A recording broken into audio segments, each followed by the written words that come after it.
تعالوا يا بنات أعلمكم كيف تطلبون من شيئين ببلاش من غير ما تدفعون ولا ريال في شيئين. يعني كيف؟ يعني تخلون شيئين هو اللي يحاسب على طلبياتكم. كيف؟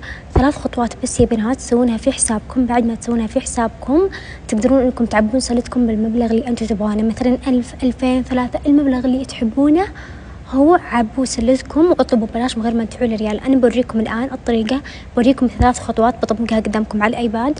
بعدها بنطلب مع بعض ببلاش، يعني بعد بسلتي معكم بنطلبها وبوريكم كيف. اساسا ما يحتاج، بيصير على طول دايركت اي شيء تعبون بسلتكم على طول يصير تشوفون السعر ببلاش.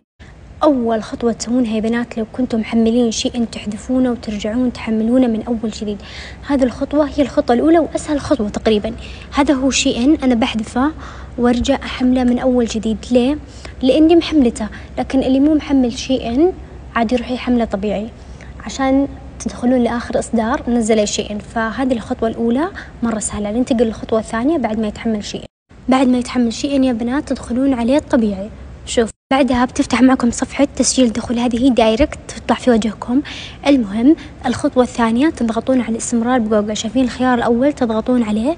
بعدها تفتح لكم حساباتكم الموجودة جوجل كاملة، طبعا أنا بغطي عليها بيدي ما أبغاها تطلع، بحاول إني أوريكم إيش تختار. فين يا بنات هذا الخيار الأخير يطلع لكم مكتوب في إضافة حساب آخر، تضغطون عليه. هذا هو تضغطون عليه. بعد ما تضغطون عليه شوفوا إيش تفتح معكم هذه الصفحة. تضغطون على كلمة إنشاء حساب، هذه الكلمة اللي هنا. بعدها لاستخدامي الشخصي، بعدها تكتبون معلوماتكم. طبعا تبغون تكتبون معلوماتكم حقيقية اكتبوا، تبغون تكتبون خربوطية اكتبوا، أنا بكتب خربوطية. بعدها الآن تكتبون الشهر اللي هو مثلا اليوم والشهر والسنة كلها يا بنات. هنا المعلومات اللي أنتم حابينها اكتبوها، يعني مو ملزمين بأي معلومات. بعدها تختارون واحد من بين هذه الاثنين، بعدها تضغطون على التالي.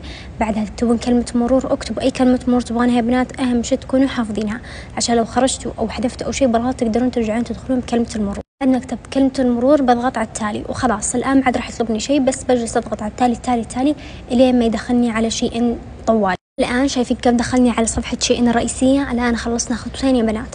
الخطوة الأولى اللي هي إننا حذفنا شيء رجعنا حملناه. الخطوة الثانية إنشأنا حساب جديد في شيئين.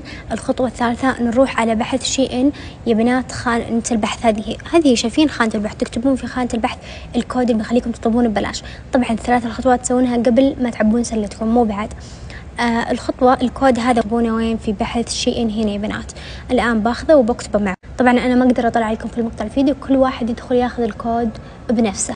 كتبت الكود يا بنات وبضغط على علامة البحث. أول ما تبحثون شوف إيش يفتح معكم.